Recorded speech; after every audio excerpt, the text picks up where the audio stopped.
Assalamualaikum warahmatullahi wabarakatuh. Saudara-saudara sekalian, pada kesempatan ini Magister Manajemen untuk kita masuk membahas tentang terkait dengan filsafat, bahwa pada prinsipnya filsafat itu sesungguhnya dalam beberapa tafsiran, dalam beberapa pendekatan pemahaman bahwa filsafat itu merupakan suatu ilmu induk dari segala ilmu pengetahuan. Induk dari segala ilmu pengetahuan ini dimaksudkan bahwa dia seperti melahirkan anak. Ada anak kesehatan, ada anak manajemen, ada anak hukum. Filsafat inilah kemudian induknya. Jadi kalau kita mau mencoba untuk memahami makna daripada filsafat itu merupakan induk daripada ilmu pengetahuan, dapat dipahami bahwa filsafat ini merupakan suatu ilmu yang dapat kemudian dipahami sebagai kunci dari semua bidang ilmu yang ada. Jadi kalau begitu maka dengan berfalsafah, maka segala persoalan ilmu pengetahuan itu bagi tentu dapat tertangani, dapat teratasi gitu. Kalau misalnya kita memahami filsafat tersebut. Karena mengapa? Sama misalnya seperti kita mencontohkan sederhana saja ya. Di antara seorang ibu ada beberapa anak yang mengetahui tentang sifat kadang karakter anaknya itu kan ibunya gitu. Nah, dengan demikian maka kita bisa melihat bahwa anak tersebut dapat kita bisa memahami sifatnya kalau misalnya filsafatnya atau ibunya itu kita ketahui. Saya memberikan sebuah ilustrasi pada pertemuan pengantar ini adalah filsafat ini seperti dalam mengarungi samudera besar ini ada sebuah titik start. Di dalam sebuah perjalanan, kemudian perjalanan itu kita coba untuk menjalani, lalu kemudian dalam perjalanan itu ada sebuah perahu besar dari titik awal, ada perahu besar, lalu kemudian perahu besar ini membawa anaknya. Lalu dalam sebuah perahu besar ini atau kapal layar besar ini, disinilah filsafat. Ini dialah filsafat. Ada tujuan yang hendak ia capai, filsafat tersebut. Tetapi dalam perjalanan tersebut dia buang anaknya. Dia buang anaknya, ada dapat pulau, dia buang anaknya, anak hukumnya, ilmu hukum. Di jalan perjalanannya lagi, dia jalan lagi, terus kemudian mendapatkan lagi pulau, dia buat lagi ilmu manajemen, ekonomi, filsafat ekonomi atau ilmu ekonomi. Dalam perjalanannya lagi, dia temukan lagi pulau, dia buat lagi anaknya ilmu kesehatan, begitu juga ilmu politik, ilmu hukum, ilmu ekonomi, dan seterusnya. Setelah sampai sang kapal besar ini atau si filsafat ini di akhir, lalu kemudian dia kembali. Tugasnya dia akan kembali bolak-balik gitu.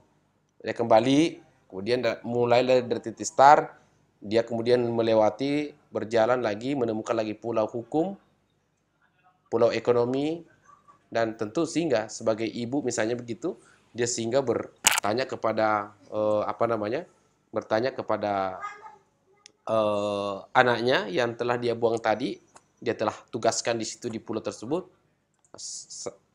Dia sampari, halo, apa kabar anak ekonomi atau ilmu ekonomi. Dia katakan ya kabar baik-baik. Apa kabar, bagaimana dengan ekonomi kamu hari ini? Tentu sang ekonomi tentu tidak bisa berbohong karena sebuah ilmu. Dia mengatakan bahwa ekonomi hari ini kurang baik-baik saja. Lalu kemudian lahirlah cara pandang seperti itu, lahirlah kemudian cara pandang bagaimana ekonomi, filsafat untuk kemudian memberikan sebuah jawaban terhadap persoalan yang ada di ekonomi tersebut. Nah, kembali ke filsafat untuk menjawab. Jadi kemudian begitu juga sebaliknya, dia jalan ke mengarungi lagi samudra, lalu kemudian jalan lagi menemukan lagi pulau. Dia menemukan pulau hukum misalnya, katakan seperti itu. Dia memberikan say hello kepada hukum, apa kabar hukum? Apakah hukum hari ini baik-baik saja? Jawab sang hukum mengatakan bahwa hukum hari ini tidak baik-baik saja. Kenapa? Karena kelihatannya tumpul ke atas, tajam ke bawah. Nah, di sini kelihatan bahwa dan seterusnya sampai kesehatan, apa kabar kesehatan? Atau kemudian menyapa kesehatan, apakah kesehatan hari ini baik-baik saja? Kesehatan mengatakan kesehatan hari ini tidak baik-baik saja. Mengapa? Corona tak kunjung selesai. Begitu terus sampai menemukan semua anak daripada filsafat itu. Nah, dari proses itulah kemudian filsafat bagaimana ia mencoba untuk menemukan suatu solusi atas persoalan-persoalan yang ada di ilmu-ilmu anak-anak mereka, anak-anak filsafat yang telah dia buang di pulau tadi. Atau dia telah amanahkan di pulau tersebut tadi untuk dia kembangkan untuk memperbaiki manusia. Nah, di situ ini menggambarkan saudara-saudara sekalian bahwa ternyata dalam semua problem, setiap problem hukum, setiap problem ilmu pengetahuan yang terjadi, seidealnya itu kemudian diselesaikan secara pendekatan filsafat. Diselesaikan secara filsafat. Nah, kalau begitu, perlu kita paham apakah sebenarnya filsafat itu. Nah, mari kita lihat. Definisi filsafat, kata filsafat yang dalam bahasa Arab itu berarti adalah falsafah. Yang kalau dalam bahasa Inggris disebut dengan filosofi. Yunani, filosofia, Philein yang berarti love, Sophia yang berarti wisdom, kebijaksanaan. Pythagoras merupakan pertama kali digunakan istilah filsafat. Di sini ada dua kata yang tersimpan dalam suatu makna yang kita lihat bahwa filsafat itu kalau kita lihat dari pendekatan Yunani yang saya menjelaskan dari pendekatan Yunani, ada dua kata di situ adalah wisdom dan love. Cinta akan kebijaksanaan. Apa padanan daripada kebijaksanaan itu? Adalah kepadanannya adalah kebenaran. Jadi sehingga cinta akan kebijaksanaan atau disebut dengan kata lain cinta akan kebenaran. Saya ulangi, dengan demikian maka filsafat itu adalah ilmu yang mempelajari tentang kecintaan terhadap kebenaran.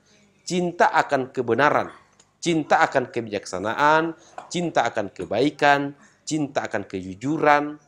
Berarti dengan demikian maka kita bisa menemukan bahwa filsafat ini sebagai suatu induk dari segala ilmu pengetahuan, maka stressingnya adalah ilmu ini harusnya adalah berada pada suatu kecintaan akan kebenaran. Ketika suatu peristiwa yang terjadi, betul nggak dalam sudut pandang hukum itu bisa dibuktikan? Benar tidaknya? Betul nggak corona itu ada tidaknya? Kebenaran inilah kemudian yang harus dijadikan sebagai garda ke depan untuk bisa kita mengatakan bahwa filsafat kesehatan itu atau ilmu kesehatan itu benar adanya berdasarkan falsafah. Jadi kecintaan kita akan kebenaran itu adalah yang disebut dengan filsafat. Baik kebenaran pada kesehatan, filsafat kesehatan, kebenaran pada hukum, filsafat hukum, kebenaran pada ekonomi, filsafat ekonomi, kebenaran pada budaya, filsafat budaya, bahkan kebenaran pada agama itu dengan pendekatan filsafat agama.